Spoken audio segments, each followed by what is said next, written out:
जय जिनेंद्र बंधु, बहुत बहुत स्वागत है आपका एक बार पुनः हमारे इस विशेष कार्यक्रम जैन वास्तु का रहस्य में। डॉक्टर राजेंद्र जैन जी से हमारी चर्चा लगातार चल रही है वास्तु की विभिन्न विचारधाराओं के ऊपर, विभिन्न विधाओं के ऊपर। हमने विगत अंक में चर्चा की डॉक्टर साहब से, टी पॉइंट के विषय में जाना, आई पॉइंट के विषय में जाना और डेड एंड के विषय में जाना, उनके दोष को कैसे दूर किया जा सकता है। डेड एंड के विषय में तो डॉक्टर साहब ने हमें बता दिया था, लेकिन टी पॉइंट और आई पॉइंट के विषय में हमें जानना था, साथ ही और भी चर्चाएं डॉक्टर साहब से करनी है। तो चलिए स्वागत करते हैं डॉक्टर राजेंद्र जैन जी का इस विशेष कार्यक्रम में। डॉक्टर साहब बहुत बहुत स्वागत है आपका हमारे स्टूडियो में। हमने विगत एपिसोड्स में चर्चा की थी डेड एंड के दोष के विषय में, आपने बताया था, हमने ये बताया था दर्शकों को कि आप अगले अंक में टी पॉइंट के दोष निवारण और आई पॉइंट के दोष निवारण के विषय में हमें बताएंगे। तो स्वागत है आपका डॉक्टर साहब दर्शकों के लिए। देखिए, टी पॉइंट के दोष निवारण के लिए आप कुछ भी ना करें। यदि कोई आपके साउथ या वेस्ट की कोई टी आपके घर पे बन रही है तो टी का अभिप्राय मैंने पिछले एपिसोड में भली भांति बता दिया कि वह उस रोड पे जो भी वाहन निकलते हैं उनकी ऊर्जाएं जो छूटती हैं वो सबसे ज्यादा हानिकारक होती हैं आपके वास्तु के लिए और आपके लिए।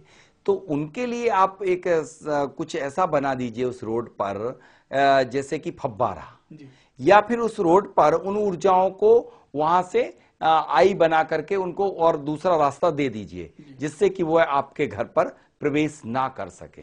दूसरी बात, इस दोष के निवारण के लिए आपका द्वार को छोड़ करके दोनों तरफ आप ट्री गार्ड मतलब पेड़ लगा दीजिए। पेड़ लगा देंगे तो वह ऊर्जाओं का आक्रमण उन पेड़ों के ऊपर होगा, आपके घर का बचाव हो जाएगा। कई बार डॉक्टर साहब ये भी देखने में आता है कि जो वर्तमान में वास्तुकार मार्केट में हैं और जो लगातार लोगों के वास्तु संबंधी समस्याएं दूर कर रहे हैं, वो बता देते हैं कि फेंग शुई बहुत अच्छी चीज है और उसमें एक मिरर टांग दीजिए, रिफ्लेक्शन हो जाएगा। ये सारी चीजें जो आती हैं, देखिए मैंने अभी सही है, लेकिन मैं आपसे पूछता हूं कि आपका यदि 60 फीट चौड़ा घर है और आपने मात्र 3 या 4 इंच का मिरर आपने अपने घर के सामने टांग दिया, तो 4 इंच का मिरर क्या 60 फीट के प्लाट की ऊर्जाओं को रिफ्लेक्ट करेगा क्या? क्या या फिजिक्स के प्रिंसिपल से बहुत आगे निकल जाएगा अष्टकोणीय वह दर्पण? क्या फेंग शुई से आकर के वो क्या रिफ्लेक्ट कराएंगे? कुछ नहीं, सिर्फ उतने से पार्ट की ऊर्जाओं को रिफ्लेक्ट कर सकते, आपके पूरे के पूरे प्लाट या पूरी जो टी आ रही उसके लिए नहीं। उसके लिए मैंने जो उपाय, ये भी काम करेगा दर्पण, मैं भी दर्पण लगवाऊंगा, लेकिन मिनिमाइज करके सबसे पहले मैक्सिमम 90% दोष निवारण हो सकता हो उससे कि उस रोड को आप आगे और राउंड करके निकाल दीजिए, रास्ता निकाल दीजिए, उसे घुमा दीजिए। कई लोगों के जैसे कि टी आकर के बनते हैं, हमने एक वहां उनके घर के सामने दूरी, काफी दूरी पे, बिल्कुल नजदीक बनाएंगे तो दरवाजे के ठीक सामने नहीं, दरवाजे की जितनी ऊंचाई है उससे दुगनी हाइट पर एक फव्वारा आपने क्रिएट कर दिया, तो जो भी ऊर्जाएं आएंगी उसको डाइल्यूट कर देंगे, तो रिमूव हो जाएंगी। तो एक निवारण ये हो गया। दूसरा, आप रोड को गोल साइकिल में घुमा दीजिए, तो उससे निवारण हो गया। तीसरा, आप उस पर दरवाजे के दोनों तरफ, दरवाजे को छोड़ करके बाकी साइड में टी पर जितनी जगह बन रही है उस पर पेड़ लगा दीजिए। जब चौथा, जब आपके लिए दरवाजे की ही अकेली ऊर्जाएं रिफ्लेक्ट करना हो, तब कहीं कुछ पर्टिकुलर 45 डिग्री पे टिल्टेड करके एक मिरर को लगा दीजिए, तब ऊर्जाएं आप। उस मिरर का साइज इतना रखें कि जितना बड़ा दरवाजा है, दरवाजा हो, इस पट्टी नुमा में हो। और देखिए, मिरर बहुत बड़ा साइंस है, यह तो हजारों वर्षों से मिरर का उपयोग, आप चाहे किसी भी किले में जाएंगे, कभी भी पुरातत्व को देखेंगे तो मिरर का उपयोग आदिकाल से ही होता है। कई प्रकार के मिरर होते थे, इनसे वास्तु दोषों के कई निवारण किए जाते थे। आज तो सिर्फ कोई भी कुछ भी हुआ मिरर लगा दो। कई लोगों ने, मैंने देखा जब विजिट करने जाता हूं, ईशान पे लैट्रिन बनी तो 5-5 फीट के मिरर लगा दिए। मूर्खो, इतना समझ में नहीं आता कि मिरर का काम है रिफ्लेक्ट करने का। यदि आप लैट्रिन में मिरर लगा देंगे तो लैट्रिन की निगेटिविटी को तेजी से और रिफ्लेक्ट करने लगेगा और उसका प्रकोप हर कमरे में पहुंचेगा। इस तरह से वास्तु दोष निवारण मत करिए, कम से कम अपने अकल का उपयोग करिए कि कौन सा आइटम का क्या उपयोग है, उसका क्या सिद्धांत है, मिरर किस सिद्धांत पे कार्य करता है, उस सिद्धांत पर ही कार्य करेगा। वास्तु के नाम पर उस अपने सिद्धांत नहीं बदल देगा, अपनी प्रॉपर्टी उसकी चेंज नहीं हो जाएगी। इसलिए आप इसके अकॉर्डिंग करें। अब टी पे इस तरह से आप 3-4 निवारण मैंने बता दिए, इस तरह से आप दोषों का निवारण कर सकते हैं और टी के दोषों से मुक्त हो सकते हैं। अब आई के विषय में कुछ बताएं। देखिए, आई तो मैंने बताया दोष ही नहीं है। आई तो टी के लिए कोई टी बन रही है तो आपने टर्न कर दिया एक रोड और बना करके, वो आई बन गई। तो अब जब रोडों से ऊर्जाएं निकल गई, मतलब एक रोड ऐसा आ रहा था और उसके 90 डिग्री पे दूसरा रोड है, फिर तीसरा रोड उसके 90 डिग्री पे बन गया। ये हॉरिजेंटली, फिर वर्टिकल, फिर हॉरिजेंटली, और फिर कोई घर बना हुआ है, तो ऊर्जाएं वहां से टी से आई और आई पे से पास होकर के चली गई। ये दोष नहीं है। यदि आपका दक्षिण पश्चिम का कोई मकान है और तो ऊंचे ऊंचे पेड़ फिर भी लगा दें, और यदि नहीं है उत्तर पूरब का है तो बागवानी कर दें। इसके लिए गुलाब की क्यारियां लगाना, एक तरफ लेफ्ट हैंड साइड यदि ईशान कोण बन रहा है तो वहां तुलसी, और राइट हैंड साइड रोजी गुलाब और रेड कलर के गुलाब, वह बहुत अच्छी ऊर्जाओं को गुलाब लगा दिए जाते हैं। तो वह द्वार सज्जा भी और टी का दोष निवारण भी, आई का दोष निवारण भी, और साथ साथ आपकी द्वार पर सकारात्मक ऊर्जा का प्रवेश भी करा सकते। कई बार डॉक्टर साहब हमने देखा है कि कुछ मकान ऐसी जगह पर होते हैं कि जहां पर एक सड़क खत्म हो रही है और दूसरी सड़क शुरू हो रही है, या यूं कहें कि वो एल है। अगर एल के पास कोई मकान होता है उसका क्या प्रभाव होता है? देखिए, एक एल तो हुआ वही आई का रूप हो गया कि जब कोई एक रोड आ रही है वह रोड टर्न हुई, वो टी नहीं है, वह टी नहीं है, वो रोड को पास होने के लिए रास्ता मिल गया। जब कोई आक्रमण करती है रोड पर से सीधी के सीधा घर बन जाता है, तब भी उसमें 20% ऊर्जाओं का ठहराव होता है। वहां पर भी कोई निवारण अवश्य करना चाहिए। ऐसा नहीं है, टी पे 100% होता है। तो जब वो टर्न लेते हैं, इससे टर्निंग का टर्न पॉइंट जो लेते यू टर्न, जिसे यू टर्न बोलते हैं, यू टर्न भी बनता है। ऐसे एग्जैक्ट यू टर्न पे भी यदि दक्षिण पश्चिम का यू टर्न है तो वह आपके लिए हानिकारक हो सकता है। वहां पर आपको निश्चित रूप से जो मैंने ट्रीटमेंट बताया कि गुलाब की बागवानी और तुलसी के पेड़, ये नहीं है इतनी जगह, तो गमले रख दीजिए। इसके साथ साथ हम लोग कई बार दोषों की बात करते हैं, तो कई बार वास्तु के भेद भी आप बताते हैं कि भेदों का होता। तो ये भेद क्या है? भेद से पहले मैं दिग्मूढ़ की बात करूंगा कि जिस कॉलोनी या जिस शहर में कभी कभी दिशाएं विदिशा में होती हैं, उनके भी परिणाम बहुत खराब होते हैं। कई घर मैंने, कई स्थान ऐसे देखे, कई मंदिर ऐसे देखे कि जो दिग्मूढ़ पे बस जाते हैं, उनके समय जो है वो 8 और 4 महीने में काफी अंतर रहता है। कभी भी समय यूनिफॉर्मली नहीं निकलता है, और वहां पर जो स्थिति लोगों की होती है वो कुछ अलग प्रकृति के स्वभाव के लोग रहते हैं। इसलिए दिग्मूढ़ की कोशिश की जाए कि डिग्री टिल्टेड नहीं होना चाहिए, 0 डिग्री, यानी कि जो उत्तर दिशा है वह उत्तर दिशा में ही है, हमारा प्लाट 10 डिग्री पर भी टिल्टेड ना हो। इसके लिए सबसे पहले कॉलोनाइजर के लिए यह सिद्धांत अप्लाई करेगा तो कोई भी घर टिल्टेड नहीं होगा। यदि रोड जो बनाए जाएं, चाहे कॉलोनाइजर हो या नगर निगम हो, नगर पालिका हो, जब वह रोड बनाए वह 0 डिग्री पे बनाएगी तो पूरी कॉलोनी, पूरा शहर, पूरा नगर और पूरा मोहल्ला आपका 0 डिग्री पर आ जाएगा। जो भी देश के सबसे अच्छे शहर हैं, जैसे चंडीगढ़ को उठा के देखिए, वो पूरा 0 डिग्री पर बनाया गया है। लेकिन यदि इस तरह से व्यवस्था, आप दिल्ली में, दिल्ली 0 डिग्री पे है, लेकिन गाजियाबाद को उठा के देखते 45 डिग्री पे, पूरा गाजियाबाद टिल्टेड है। तो आप गाजियाबाद के बारे में मुझे कुछ ज्यादा बताने की जरूरत नहीं है। सभी जानते हैं कि गाजियाबाद के लोगों के स्वभाव और वहां के जो वहां पर वायलेंस होते रहते हैं, जो उपद्रव होते रहते हैं, वह आप सभी वाकिफ हैं कि वहां पर हमेशा झगड़ा और लूट खसोट होती रहती है।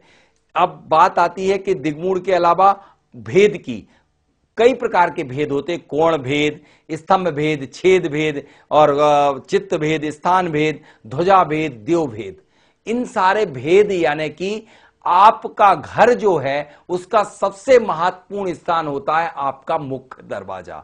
मुख्य दरवाजे पे कोई मोटे तौर पे ये समझें कि कोई ऑब्स्ट्रैक्ट या कोई रुकावट या कोई उससे ऊर्जा आने के लिए कोई व्यवधान आ रहा है, उसे भेद की संज्ञा दी जाती है।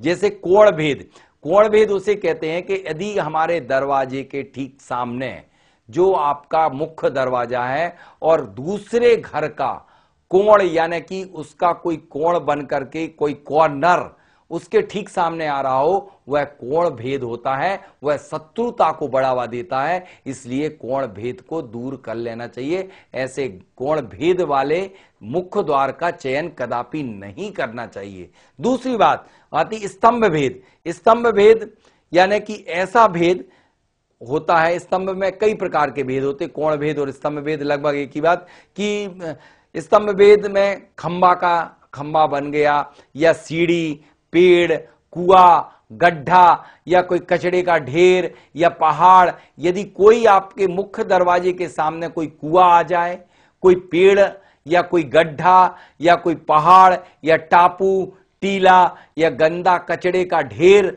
यदि लगा हुआ हो, ये स्तंभ भेद या भेद की संज्ञा इन्हें दी जाती है और ये होने पर रोगों की उत्पत्ति कराते हैं। क्योंकि यदि आपके लिए सांस लेने की दरवाजा है और अल्ट्रावायलेट रेज का प्रवेश जब हो रहा है और वहां उनको रोकने के लिए यदि इस प्रकार के भेद आ जाते हैं तो वह उनके लिए ऊर्जाओं को रिफ्लेक्ट कर देते हैं, आने नहीं देते हैं। इसके कारण आपके घर में अनेक व्याधियां जन्म ले जाती हैं। इन दोषों को दूर अवश्य कर लेना चाहिए। कभी भी अपने मुख्य दरवाजे के सामने ना कोई पेड़, ना कोई स्तंभ और ना कोई किसी तरह का गड्ढा या कुआं। इन लोगों के घरों के ठीक सामने कुएं मैंने पाए हिंदुस्तान में, कहां भी हजारों केस ऐसे हैं। वह लोग निश्चित रूप से गर्त में पहुंचे क्योंकि जो भी ऊर्जा आई वह कुएं में चली गई और निश्चित रूप से उनके घर में सकारात्मक ऊर्जाएं प्रवेश नहीं कर पाई। अब यदि आपके घर के सामने कोई स्तंभ बना हुआ हो, स्तंभ यानी कि कोई खंबा, पिलर, तो वह भी आपके लिए बहुत खतरनाक होता है। यदि आप एक और होता है छिद्र भेद, यदि आपके पीछे के दरवाजे में कोई छेद हैं तो निश्चित रूप से वह आपके घर में प्रेत बाधाओं का आगमन करा देते हैं। आपके घर में बाहरी हवा का प्रकोप, व्यंतर बाधा आपके घर में बनी रहेगी। इसलिए पृष्ठ भाग का जो दरवाजा है वह छिद्र रहित होना चाहिए। इसके बाद होता है दृष्टि भेद। दृष्टि भेद कि जब आप किसी घर में प्रवेश करते हैं और प्रवेश करते हुए बिल्कुल सूनापन ऐसा लगे, घनघोर अंधेरा छाया हुआ हो, कोई भी प्रकाश ना हो, तो उसे भेद को कहते हैं कि दृष्टि भेद, आंखों से कुछ भी ना दिखे। ऐसे घरों में भी नकारात्मक ऊर्जा ही प्रवेश द्वार पर मंडराती रहती है। प्रकाश यदि अंदर नहीं हो पा रहा है तो ऊर्जाएं प्रवेश नहीं कर पाती हैं और उन घरों में भी बाहरी हवा और उन घरों में लगभग सरदर्द के पेशेंट बहुधा पाए जाते हैं। घर में लगभग सबका माथा गर्म बना रहता है, इसलिए प्रवेश द्वार पर और क्रोध अत्याधिक मात्रा में आता है और उन घरों में जब आपस में बैठ करके बात करते हैं तो एक दूसरों से झगड़ते ही रहते हैं। इसलिए कभी मुख्य द्वार पर प्रवेश करने के उपरांत कभी घनघोर अंधेरा नहीं होना चाहिए। इसे जो संज्ञा दी गई है दृष्टि भेद की। एक और होता है चित्त भेद। जब कभी मुख्य द्वार से प्रवेश करें, ये सारे भेद मुख्य द्वार के भेद हैं और कहीं के भेद नहीं। मुख्य द्वार को ही मुख्य शब्द की संज्ञा इसलिए दी गई है क्योंकि आपके घर का सबसे ज्यादा पूरी वास्तु के अंक होते हैं मुख्य द्वार पर, जिसके लिए आप कदापि ध्यान नहीं रखते कि मुख्य द्वार पर जो चित्र आजकल कुछ भी बना देते हैं। जैसे हिंसात्मक प्राणियों के चित्र बना दिए आपने, चीता, शेर, गिद्ध, गीदड़, कौआ, उल्लू, इस तरह के मांसाहारी जानवरों के चित्त यदि बना देते हो तो उसे चित्त भेद की संज्ञा दी गई है। उन घरों में हिंसात्मक प्रवृत्ति आपके घरों में आ जाती है। आप जब किसी से वार्तालाप करते हैं तो सीधे जैसे जानवर की तरह जानवर एक दूसरों पर आक्रमण करते हैं, ठीक इसी तरह से आपका वार्तालाप हो जाता है, इसे चित्त भेद की संज्ञा दी गई। चित्त भेद घर में कदापि नहीं होना चाहिए। एक होता है स्थान भेद।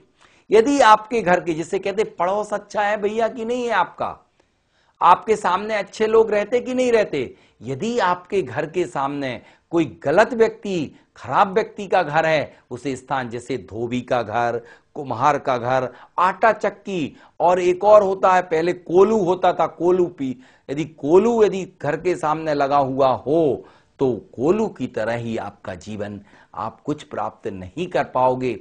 यह स्थान भेद की संज्ञा दी गई है। और धोबी का घर, धोबी का, लोहार का घर, और शमशान के ठीक सामने को भी स्थान भेद की संज्ञा दी गई है। ऐसे स्थानों का पर प्रवेश द्वार नहीं रखना चाहिए। इसके बाद होता वृक्ष भेद।